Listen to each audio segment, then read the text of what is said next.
લીલા તોરણે વાજતે ગાજતે આવેલી 28 જાન પરત ફરે તેવી સ્થિતિ સર્જાઈ હતી, કારણ કે રાજકોટમાં સમૂહ લગ્નના આયોજકો રાતોરાત ફરાર થયા હતા. આયોજકો ભાગી જતા વરવહુ અને જાનૈયાઓ રજડી પડ્યા હતા. ત્યારબાદ પોલીસે સરાહનીય કામગીરી કરી અને દીકરીઓના લગ્ન કરાવ્યા. નમસ્કાર, આપની સાથે હું ભગવતી વિશાવડિયા.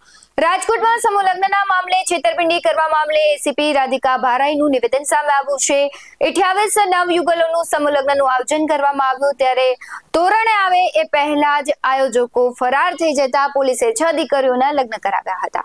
6 આયોજકોના નામ હતા, તેના વિરુદ્ધ પોલીસ ફરિયાદ નોંધવામાં આવી છે અને દીપક હિરાણી, દિલીપ ગોહેલ અને મનીષ વિઠ્ઠલપરાની ધરપકડ કરવામાં આવી છે. આયોજકોએ દરેક યુગલના 30,000 ઉઘરાવ્યા હોવાનું સામે આવ્યું છે અને 50 કરતા વધુ લોકોને જાનમાં લઈને આવ્યા હોય તો તેની પાસેથી દરેક વ્યક્તિ દીઠ 100 રૂપિયા લીધા હોવાનું સામે આવ્યું છે. અનેક દાતાઓ પાસેથી પણ રૂપિયા વસૂલ કર્યા હોવાનું ખુલ્યું છે. ત્યારે મુખ્ય આરોપી ચંદ્રેશ છત્રોલાની શોધખોળ હજુ પણ જારી છે. અગાઉ પણ આરોપીએ સમૂહ લગ્નનું આયોજન કરી છેતરપિંડી કરી હોવાની પોલીસને માહિતી મળી છે. દીકરીના પિતા ફરિયાદી બન્યા અને ફરિયાદ નોંધી તપાસ શરૂ કરવામાં આવી છે. સમગ્ર મામલે એસીપી રાધિકા ભરાઈનું નિવેદન સામે આવ્યું છે. શું કહી રહ્યા છે, આવો સાંભળીએ.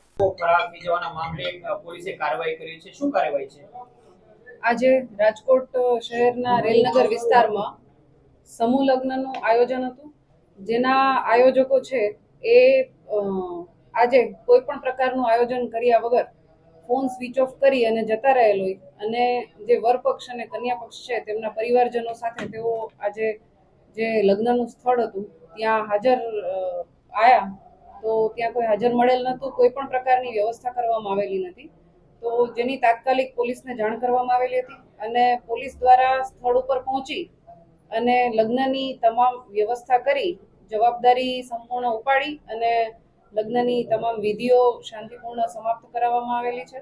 સાથે સાથે જે પણ દીકરીઓ છે ત્યાં 6 લગ્ન કરવામાં આવેલા હતા, એ બધા માટે કરિયાવરનું પણ પોલીસ દ્વારા સામાજિક સંસ્થાઓની મદદથી વ્યવસ્થા કરવામાં આવેલી હતી. સાથે આ જ રીતે સંસ્થાઓ અને દાતાઓની મદદથી જમણવારનું પણ આયોજન કરવામાં આવેલું હતું.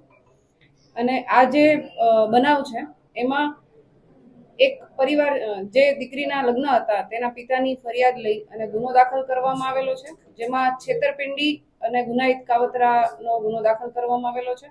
અને આના જે આરોપીઓ છે, ચંદ્રેશ છાત્રોલા, દિલીપ પ્રવીણભાઈ ગોહિલ, દીપક હિરાણી, હાર્દિક શિશાગિયા, મનીષ વિઠલાપરા અને દિલીપ વરસંડા, અને આ ઉપરાંત જે પણ આની સાથે સંકળાયેલા છે એ તમામને તપાસ આગળ ચાલુ અમારી તપાસ છે, એમાં જેના પણ નામ ખુલે એ તમામ વિરુદ્ધ કાર્યવાહી કરવામાં આવશે.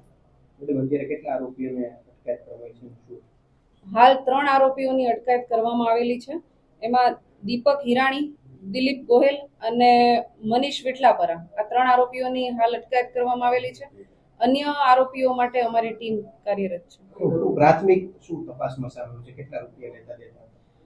અત્યારે જે સામે આવેલું છે એ પ્રમાણે આ વરપક્ષ અને કન્યા પક્ષ બંને પાસેથી 15,000 રૂપિયા લેવામાં આવતા હતા. સાથે જે લોકો 50 થી વધારે વ્યક્તિઓને લગ્નમાં લઈ આવવાના હોય એમની પાસેથી પર પર્સન 100 રૂપિયા લેવામાં આવેલા હતા. એ રીતે એમને પાસીસ આપવામાં આવેલા હતા જે 50 થી વધારે લોકો આવવાના હોય એના માટે. આ રીતે એમણે મિનિમમ 15,000 થી લઈ અને વધારે જેટલા પણ જે વ્યક્તિઓ જે માણસો લાવવાના હોય એ મુજબ એમની પાસેથી પૈસા લીધેલા હતા. અને આ ઉપરાંત એમણે આ લગ્નના આયોજન માટે ઘણા દાતાઓ પાસેથી પણ ફંડ મેળવેલું છે એવી વિગતો ધ્યાનમાં આવેલી છે. બાકીની અમારી તપાસ ચાલુ છે. જે વધુ વિગત મળે એ પ્રમાણે આગળ કાર્યવાહી કરવામાં આવશે.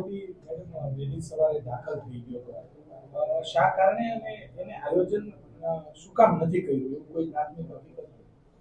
હાલ જે આરોપી દાખલ થવાની બાબત છે એ અમારા ધ્યાન પર પણ આવેલી છે, અમારા દ્વારા ખરાઈ પણ કરવામાં આવેલી છે.